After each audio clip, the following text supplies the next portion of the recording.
Et bienvenue dans cette nouvelle émission. J'espère que tu vas bien. C'est François. Nous sommes sur cette fin d'année. J'enregistre ce podcast le 8 décembre 2023. Je ne sais pas encore quand je vais le diffuser. Tu comprendras pourquoi un petit peu après si tu n'es pas au courant. Et je voulais faire cette émission parce qu'en fait, j'ai eu plein de fois la question dernièrement de personnes qui étaient perdues.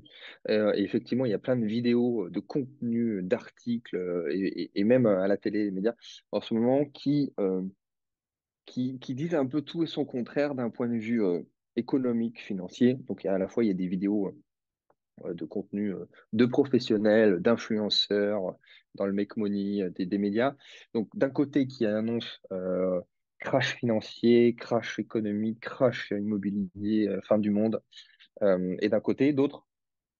Et encore une fois, hein, que ce soit purement économique, soit des professionnels de l'analyse des marchés financiers, qui disent que ça y est, ça va repartir en 2024, ça va être beaucoup mieux, ça va être beaucoup plus intéressant pour les investisseurs, que tout ça va être nickel. Enfin bref, que 2021, enfin 2022-2023, c'était les années compliquées, noires, et que maintenant c'est reparti. Moi, le premier, hein, je fais des contenus, d'ailleurs, les titres, c'est fait pour cliquer, hein, si tu connaissais le terme. Faut que ça donne envie. Et derrière, du moment où c'est pertinent, c'est construit, le contenu est travaillé, analysé, moi, ça me va. Vaut mieux ça que l'inverse. Vaut mieux ça qu'un professionnel, parce que ça, il y en a aussi qui restent soft, corporate, et qui derrière disent n'importe quoi. Donc, et donc des contenus, et d'ailleurs le titre de cette émission, je ne sais pas, hein, je ne sais pas ce que je vais mettre comme titre encore pour donner envie, mais bref. Et donc je voulais relativiser. Pour faire comprendre, hein, il y a différents types de profils, forcément. Quelqu'un qui a un certain profil et un autre type de profil, quand ils vont écouter, ça ne va pas les concerner pour les mêmes points. Ça devrait, hein, parce qu'on est tous concernés par l'argent et on est tous concernés par le contexte actuel, macroéconomique et de où on va pour soi, pour ses enfants, enfin bref, pour le pays. Euh, donc déjà, pour relativiser pour les investisseurs, c'est sûr que ça va pas être dans la même perception et ça va être plus pour l'investisseur, évidemment, aujourd'hui, bien que ça devrait concerner tout le monde. Mais pour quelqu'un qui va rien faire, bien évidemment que ça va être violent. Bien évidemment que là, de base, quel que soit le contenu euh, cataclysmique, évidemment que ça va le concerner et que c'est vrai. De toute façon, ne rien faire, ça n'a jamais été une bonne idée, sur l'argent en tout cas. Et voilà, si on rajoute en plus au-delà des contenus, est-ce que c'est crash financier ou que ça va être une année extraordinaire sur les marchés?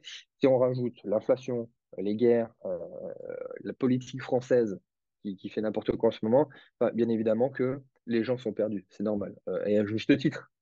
Et moi-même, je vois sur les chaînes que je suis, alors j'en suis très très très peu, vraiment pas beaucoup de personnes.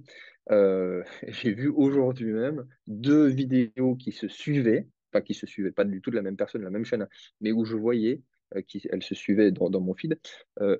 Euh, voilà, crash 2024, fin du monde, et l'autre qui disait euh, fin des baisses, fin de la perception bear sur les marchés, 2024, ça va être au top. Donc, rien que ça, je me suis dit, bon, allez, c'est bon, il faut que je fasse une vidéo, enfin, il faut que je fasse un podcast, une émission, pour que les gens comprennent. Je viens de dire vidéo parce que je viens tout juste, en fait, de finir une mise à jour pour mes clients sur les élèves de Crypto Révolution, donc bien évidemment sur les cryptos.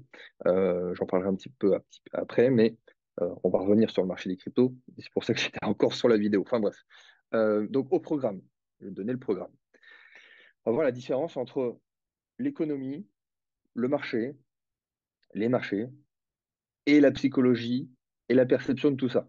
Parce que finalement, j'en ai déjà fait des contenus entre l'économie réelle, la finance, machin chose, c'est deux choses. Et en plus, il y a même une troisième, c'est la perception de ceci.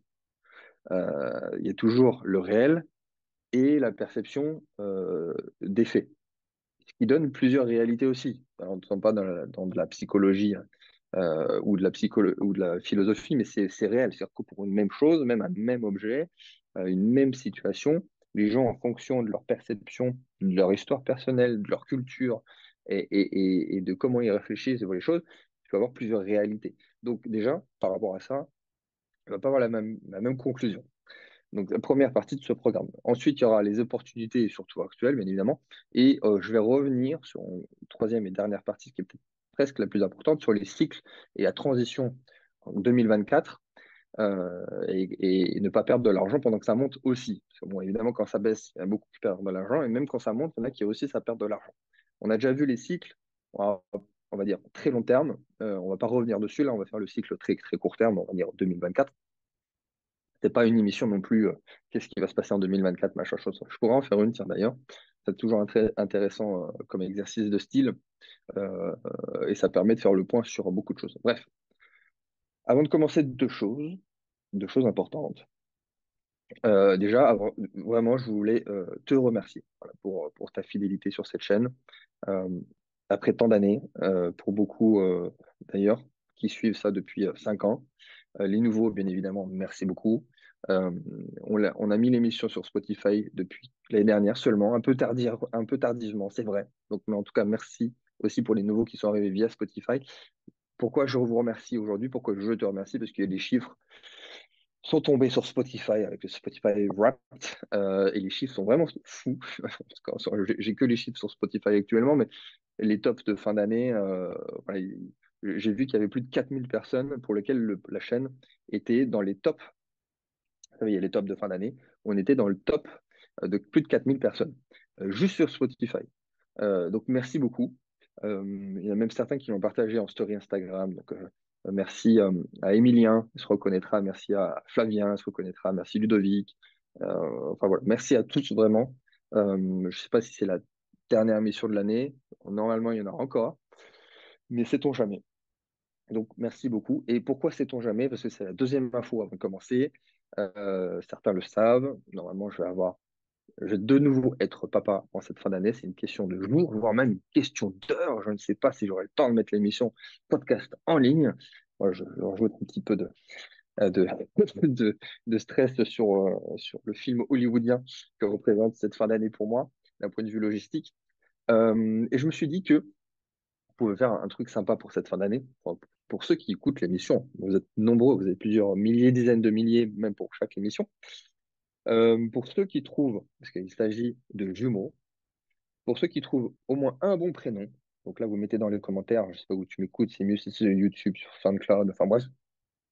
Donc il y aura soit 50 euros en crypto à gagner, soit une formation de notre catalogue à gagner. Vous avez le droit à 4 tentatives, donc 4 prénoms par personne. Je ne sais pas si c'est des filles ou des garçons. Et voilà, c'est un petit cadeau. Vous pourrez mettre dans les commentaires, comme ça fait un peu plus de reach. Celui qui trouve au moins un bon prénom n'a pas besoin de trouver les deux bons prénoms. Euh, donc évidemment, le concours sera terminé une fois qu'ils seront arrivés et qu'on aura officialisé les prénoms. Je les annoncerai pas publiquement, mais en tout cas, il peut y avoir plusieurs gagnants, du coup, si tu as bien compris la logique. Voilà, donc c'est terminé pour la minute perso. C'est un podcast, donc c'est un format un peu plus long, un peu plus personnel. On peut se permettre avant d'attaquer et d'aller dans le dur. Donc, là où je voulais t'amener, alors, si tu écoutes toutes les émissions, normalement, tu ne devrais pas être trop perdu. Mais même, il y a deux, trois petites choses un peu nouvelles, je pense, que je vais te faire part. Euh, Effectivement, on est sur des marchés qui sont un peu euh, pas fort reluisants. On va dire que même le bourse, crypto, immobilier, c'était des mois et 2 dernières années compliquées. Après des années euphoriques post-Covid 2020-2021, c'était n'importe quoi. Impression monétaire, argent gratuit, ça fait pumper tous les marchés. Ça fait pumper les bourses financières américaines, européennes, le marché des cryptos aussi en a énormément profité, l'immobilier, ça a explosé. Enfin bref. Et après, il y a eu le contre-coup. Contre-coup qu'on est encore en train d'assumer. Hein. Tout ça, de toute façon, je l'avais prédit. Hein. J'ai fait des émissions au minimum un an à l'avance. J'avais dit, ouais, c'est comme ça que ça va se passer. Pression monétaire. Bon, c'est même pas une question d'avoir raison ou d'avoir tort. Hein. Pression monétaire est égale derrière grosse inflation. Est égale à ça va être répercuté sur le pouvoir d'achat, donc économie, donc augmentation des taux. Enfin bref, toujours comme ça que ça se passe. Jusqu'au moment où ça ne tient plus et il faut passer à autre chose, d'où les cycles, même les cycles civilisationnels. Bref. Et c'est vrai, même sur le marché immobilier, hein, c'est vrai, le marché immobilier baisse un petit peu, c'est pas encore incroyable, mais normalement, si les taux augmentent, il faut que le prix baisse. Et si les taux baissent, il faut que le marché immobilier augmente. Normalement, ça va dans le sens inverse. Et c'est pour ça d'ailleurs que le marché immobilier avait énormément augmenté sur toutes les années 2010, début 2020, parce que les taux sont descendus jusqu'à 1, quoi. Donc, c'est évident. Là, on a eu une hausse historique et il y a des baisses qui se font. Et plus au-delà des baisses, une incapacité pour les gens de se faire financer, un taux, enfin une capacité d'emprunt qui a vraiment chuté, des dossiers qui sont plus aussi solides, enfin bref. Donc effectivement, le marché immobilier est également en crise. Il y a beaucoup de choses qui sont réelles. Et, et donc pour revenir par exemple sur la vidéo que je viens de faire sur le marché des cryptos, pour les élèves de Crypto Révolution, donc c'est niché crypto, c'est une analyse du marché que je fais régulièrement, mais euh, c'est un marché, chaque marché est indépendant des autres, bien évidemment. Alors, on peut avoir un parallèle qui peut se faire, comme il y a eu souvent entre les cryptos et la bourse, mais qui est quand même décorrélé. C'est-à-dire que tu peux avoir un marché qui se casse la gueule et un autre qui est évidemment un marché florissant. Ça, c'est tout à fait logique. Et un marché, au bout d'un moment, qui se suivent, et puis tu peux avoir un qui va faire sa route et l'autre qui va, je pense notamment bourse ou crypto, où justement la crypto est censée être anti-fiduciaire et donc indirectement aussi anti-étatique, anti-bourse, parce que c'est censé contrecarrer tout ça, contrecarrer le fiduciaire, contrecarrer la finance traditionnelle. Et donc, et on le voit de plus en plus, effectivement, sur le terrain comme dans la réalité d'un point de vue technique, où le marché crypto fait un peu plus son chemin qu'avant, qui était très très proche de la bourse. Et donc, il faut bien comprendre aussi qu'il y a la différence entre l'économie réelle et la finance, et que en plus derrière, en termes de psychologie, de perception, que ce soit les médias comme les particuliers, qu'il y a aussi un train de retard. Comme on l'a dit, taux directeur, pouvoir et le pouvoir d'achat, ce sont les deux choses réelles que le particulier, enfin à l'échelle de l'individu, prend en pleine face. Donc pouvoir d'achat, c'est lié à l'inflation, impression monétaire, et également, d'un point de vue encore plus terrain, chômage et économie. Donc ça, tout ça, je le mets dans le pouvoir d'achat. Donc, dit taux directeur, pouvoir d'achat, c'est réel, c'est factuel. L'économie va un peu moins bien qu'avant et va pas dans le bon sens. L'économie réelle, les gens peuvent acheter moins, ont même très difficilement accès à la propriété et l'écart se creuse. C'est ça en plus qui est incroyable dans cette histoire, c'est que l'écart se creuse entre les pauvres et les riches. Parce qu'ils veulent sauver, quand je dis ils, c'est les gouvernements et les banques centrales, ils se disent vouloir sauver les gens, sauver notamment donc les plus pauvres, ce qui presque est de bonne foi parfois, hein, c'est-à-dire qu'ils donnent de l'argent gratuit puisque c'est une solution court terme. Sauf que ça profite pas à ceux qui ont de l'argent fiduciaire et dont l'inflation, c'est-à-dire que tu perds 10% de ton pouvoir d'achat tous les ans, mais ça profite aux autres, donc techniquement aux riches, parce que eux, ils ont des actifs qui ont une valeur intrinsèque et qui va augmenter par rapport au fiduciaire. Parce que le fiduciaire, c'est pas juste l'argent enfin, c'est pas ton argent qui va moins. Il y a personne qui va dire, bon, aujourd'hui, ton billet de 10 euros, il vaut moins. C'est juste que il faut plus de billets, plus d'argent, parce que ça perd de la valeur pour acheter une même chose comparé à avant.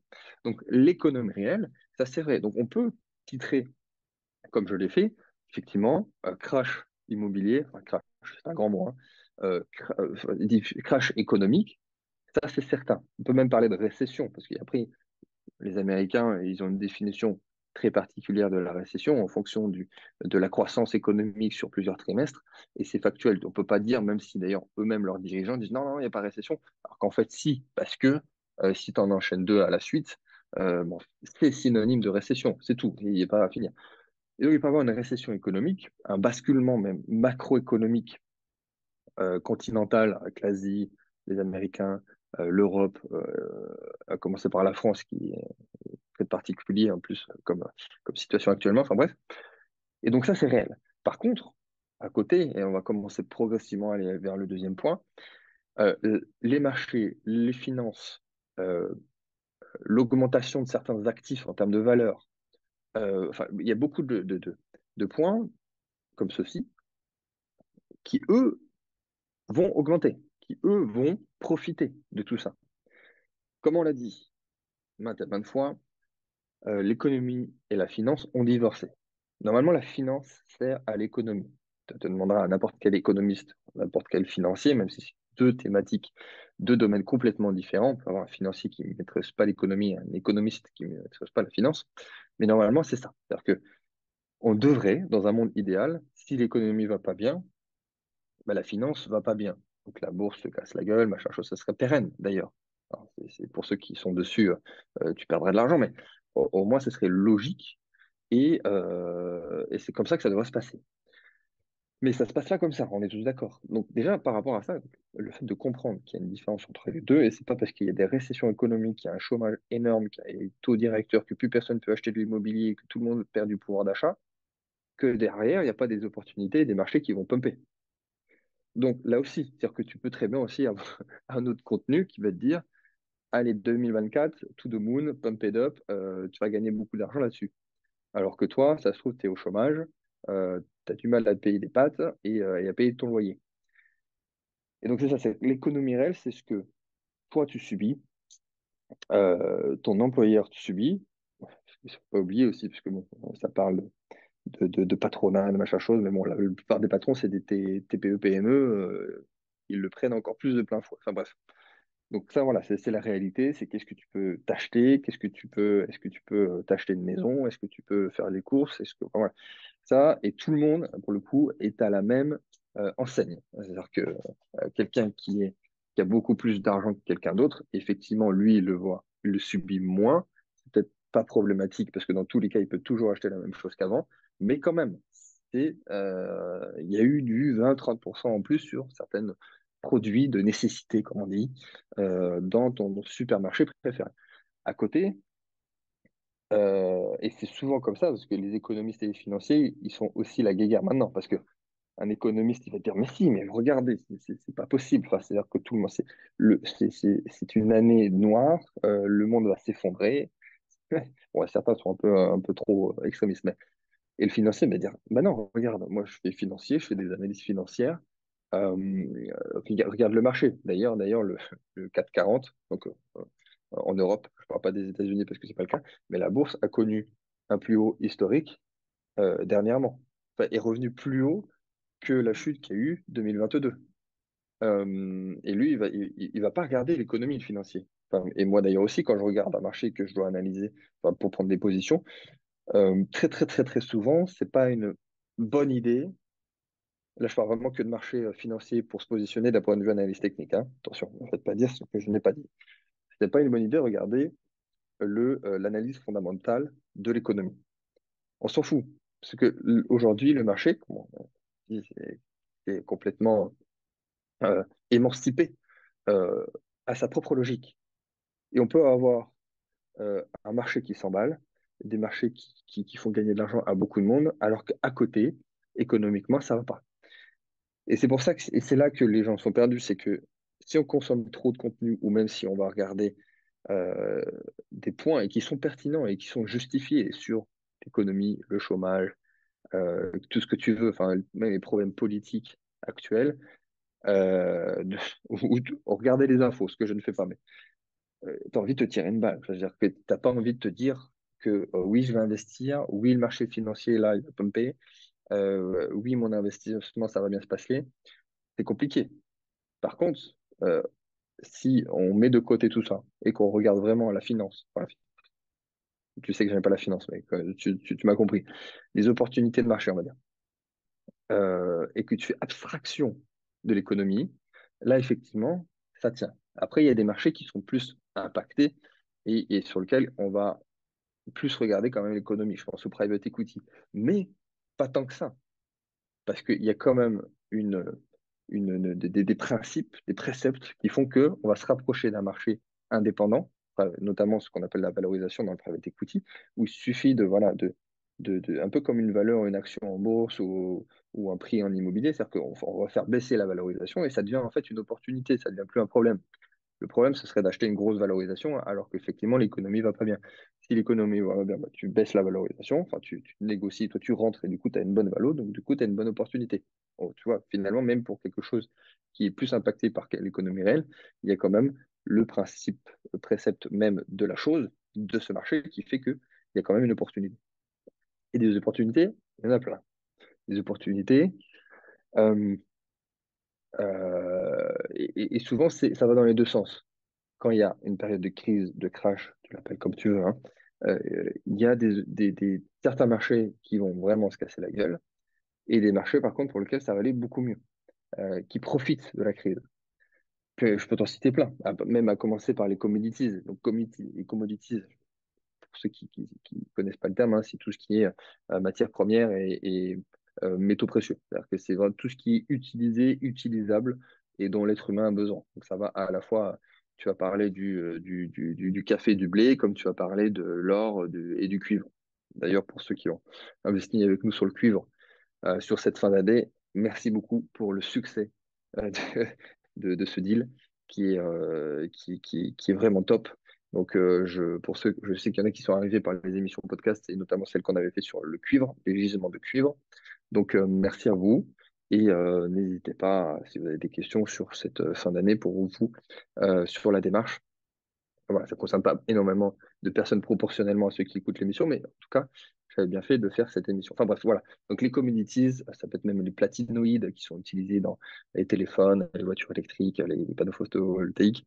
Ça, c'est un marché sur lequel, en termes d'opportunités, ça devrait exploser. Parce que, alors déjà, il y a une demande, donc c'est-à-dire qu'effectivement, l'économie, des marchés, c'est compliqué, mais il y en a d'autres, même un peu, qui vont mieux que d'autres. Donc là, c'est le cas. Et d'un point de vue marché, hein, vraiment opportunité de marché. Donc là, on n'est pas dans la finance, mais sur ce domaine-là, on est sur quelque chose qui va être très bullish, donc qui va être haussier et qui va avoir une tendance, et là on ne parle pas de tendance court terme, hein, une tendance court, moyen, long terme, haussière, tout simplement. Et ça, faut faire abstraction de l'économie réelle et du fondamental. Même si ici, c'est quelque chose qui est utilisé dans la vraie vie, donc il ne faut pas se dire j'investis sur un truc qui n'est pas utilisé. Ça, c'est pas le cas. Mais une fois qu'on s'est dit que OK, c'est utilisé, utilisable, à ce moment-là, OK, on va se positionner en conséquence pour le long terme. Et à l'inverse, là, je te citais une opportunité de marché parmi tant d'autres, mais c'est sûr que pour revenir sur l'immobilier et tout ce qui gravite autour de l'immobilier, euh, ouais, comme quelqu'un qui avait fait de l'immobilier Covid, il va aller mieux ne pas être 100% en courte durée. Tu vois. Ça reste un exemple, euh, mais c'était le cas. C'est-à-dire que tu peux avoir de l'immobilier, avant ça marchait très bien, aujourd'hui ça marche différemment, mais à cette période-là, voilà, c'était quelque chose qu'il fallait pas faire ou ne pas être exposé à 100%. Comme il faut le fiduciaire, tout du moins occidental, on sait voilà, qu'il n'a plus d'avenir. On en a déjà parlé. Donc fiduciaire occidental, euro, dollar, voilà, pour ceux qui n'ont pas suivi, il faut écouter les autres émissions. Voilà, là, on est sur des cycles qui sont eux-mêmes dans des cycles et entre l'économie réelle et des opportunités de marché qui sont complètement différents. Mais il y a toujours des opportunités. Comme aujourd'hui, faire du Pinel, de la SCPI, et de la promotion, voilà, il y en a plein qui se cassent la gueule. Il y a des SCPI qui ont mis les clés sur la porte, et il y a plein de promoteurs qui sont en train de le faire, même des plateformes de crowdfunding qui ne l'ont pas encore annoncé et qui vont se casser la gueule. Enfin bref, Euh, c'est compliqué. C'est compliqué si on est exposé qu'à une seule chose et si on ne fait rien, bien évidemment. Et donc là, on est dans une transition. Ça, c'est à la fin de l'émission. On est dans une année euh, qui va être complexe pour 2024. Alors, on va pas approfondir, on va pas revenir sur les cycles longs, hein, parce que ça fait deux, trois fois que j'en parle, donc les cycles civilisationnels. Tu as le podcast d'il y a un mois ou 2 mois, je ne sais plus, que j'avais enregistré justement sur les cycles civilisationnels de 550 ans. Et à l'intérieur des cycles, il y a des autres cycles, bien évidemment. C'est comme l'analyse technique sur les marchés financiers. Ça ne monte jamais tout droit et ça ne baisse jamais tout droit. Il y a des corrections, et il y a des... Bref, bref. Et il faut comprendre que les petits cycles dans les grands cycles, le grand cycle, c'est OK. Donc, par exemple, on sait que, bon, il faut arrêter l'assurance vie en fonds euros, par exemple. Ça, c'est sur un grand cycle. Ça, c'est sortir progressivement de la bourse traditionnelle. Voilà, ça, c'est sur un grand cycle. Après, à l'échelle, mais ça, c'est une échelle générationnelle, voire même beaucoup plus. Et on sait tous voilà, qu'on est en fin de cycle. Donc là, je t'invite à réécouter le podcast précédent. Et ensuite, donc, il y a les petits cycles. Il y a des choses à faire. Et au sein de chaque domaine, donc au sein de l'immobilier, au sein de la crypto, au sein des commodities, donc au sein des matières premières, des métaux, au sein du private equity. Là, il y a des choses à faire, des opportunités qui se créent au sein de ces investissements, ces opportunités, ces placements. qui, eux, sont pertinents dans un plus grand cycle. Évidemment que l'immobilier, bon, sera toujours pertinent parce qu'il faut toujours un toit sur la tête. Je parlais tout à l'heure de la fin du fiduciaire occidental. OK, on n'en parle plus. Par contre, là, on parle de crypto, qui, enfin, en tout cas, les actifs numériques et de la blockchain. La technologie blockchain a beaucoup plus sa place dans le cycle, le grand cycle qui vient. Par contre, ça ne t'empêche pas de soit d'investir sur le très long terme, sur la crypto, 20 ans, 30 ans pour tes enfants, tes petits-enfants, quitte à ne jamais les toucher. Donc là, c'est plus une opportunité de marché sur un petit cycle, ça devient une opportunité de marché sur un grand cycle. Et ça ne t'empêche pas aussi, et ce que peut faire aussi ton voisin, de le voir aussi comme une opportunité de marché, mais sur un petit cycle, de se dire, OK, est-ce que c'est le bon moment de se positionner? Est-ce que je peux faire un achat et une vente, acheter pas cher et revendre plus cher, et d'avoir des opportunités parce que ça pourrait être le cas en 2024 et d'avoir quelque chose qui soit pertinent. Alors attention, hein, petite parenthèse sur les cryptos, et c'est pour ça que j'ai fait la vidéo pour ceux qui sont clients sur Crypto Révolution. D'ailleurs, si tu écoutes et que tu n'as pas vu qu'il y a eu une mise à jour, vas-y de suite où je dis que, attention, là, on est sur un top local sur les cryptos. On peut aller chercher encore un petit peu plus. On peut aller chercher un dernier pump à court terme, parce qu'il y a beaucoup de choses qui arrivent en même temps, à la fois en termes de timing, d'analyse technique et aussi de news type ETF et machin chose, plus les résistances. En bref, 2024, on aura plutôt une année qui sera baissière après avoir ce top local. Je n'ai pas dit que ça ne va pas continuer de toute façon, c'est aussi à long terme, hein, les cryptos, on le sait, hein, Bitcoin, machin chose, ça a toujours été haussier, ça sera haussier. Mais ne te précipite pas maintenant, au contraire, on est plutôt sur une phase de vente, même le RSI en weekly, il est en surachat. Là, il ne faut pas acheter. Soit tu attends, c'est parce que tu n'as pas eu de positionné, soit tu te fais accompagner, soit, enfin, bref, tu fais pas, c'est plutôt une phase de vente en ce moment. Euh, je parle vraiment du court terme, hein. C'est-à-dire que décembre, janvier, ça va vite se passer là. S'il y a un dernier pump à faire, ça va être dans les jours qui viennent, hein, au max, une question de semaine. Et après, c'est reparti et rouler jeunesse. Donc, pour conclure, il y a encore deux, trois choses à dire, mais il y a plein de gens qui réussissent à perdre de l'argent quand c'est haussier. Alors, quand c'est baissier ou que ce soit haussier. Quand c'est baissier, c'est plutôt tu subis et tu n'as pas toutes les cartes en main et tu ne veux pas couper tes pertes. Et disons que les précédents qui se sont, on va dire, positionnés, on va dire, sur des marchés qui peuvent avoir une belle opportunité, évidemment que c'est une question aussi d'opportunité de marché sur un cycle court. Si tu arrives trop tard sur un marché ou si tu sors trop tard, il peut être il peut être euh, gagnant, tout simplement, hein, utiliser des termes simples, et ben tu peux, enfin, j'en ai vu plein des gens qui ont perdu de l'argent alors que c'était aussi. Et là, c'est une question, alors, sur du très long terme, c'est une question de compréhension. C'est-à-dire que l'euro a plus trop d'avenir, que le Bitcoin en a plus. Bon, une fois que tu as compris comment les deux fonctionnent, ça te semble évident. Et si tu es prêt à aller sur le long terme, OK. Pour d'autres, par rapport à ce que je viens de dire jusqu'à maintenant, ça peut être un déclic. Peut-être la première fois que tu m'écoutes, peut-être la première fois que tu entends parler de ça, tu fais ah oui, OK, c'est vrai. Et là, c'est un déclic et tu vas approfondir le sujet. C'est aussi une question de compréhension. Mais sur les cycles précédents, et je vais peut-être même revenir sur les cryptos. J'en ai plein qui étaient revenus vers moi alors que je leur avais dit, attention, là, j'avais prévenu, je fais du contenu gratuit sur la chaîne podcast.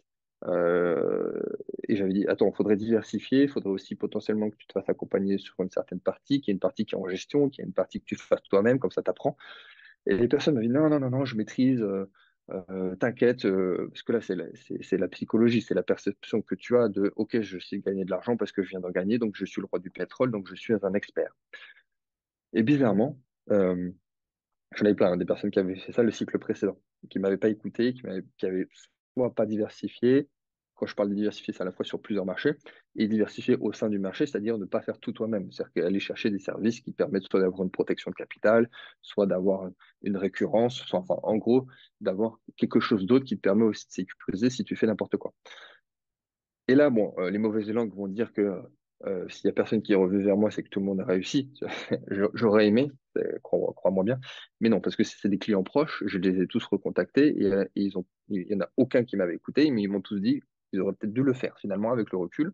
Donc si tu es en train de m'écouter et que tu penses que, que tu es peut-être meilleur que les autres, que toi tu es différent des autres, que toi tu es meilleur, que pour toi le scénario va être différent, attention, juste attention. Et donc, il y a une différence entre le long terme et le court terme.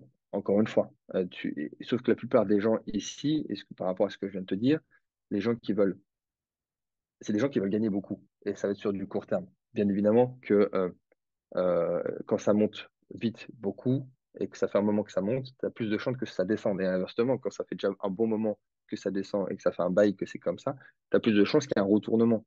Tu me dis que c'est logique, tu vas me dire que, OK, dit comme ça a l'air con, mais en fait, bien sûr que si. Si ça fait très peu de temps que ça descend, tu as quand même beaucoup plus de chances que ça descende. Mais si ça fait 12-18 mois que ça descend, tu as un retournement qui va se faire. Et ici, ça fait, pour le marché des cryptos, encore une fois, mais ça reste un exemple. Euh, Ça fait un moment qu'il n'y a pas eu de correction et ça fait un moment que ça monte et ça monte très vite et on est plutôt sur une phase exponentielle. On peut aller encore chercher parce qu'on n'est pas encore en zone ultime de surachat, il y a encore des news qui vont tomber. Ok, mais derrière, tu vas avoir le retour du bâton. Plus ça monte vite, plus ça descend vite. Ça, tu sais comment ça fonctionne, j'imagine. Donc, le mieux que je puisse te dire, euh, alors, sauf si tu as un profil ultra expert et très avancé, encore il y en a certains qui se fourvoient.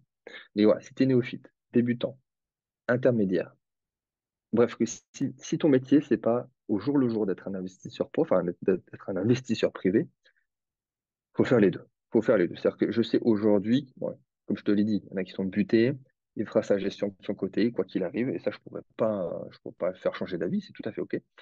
Par contre, diversifier.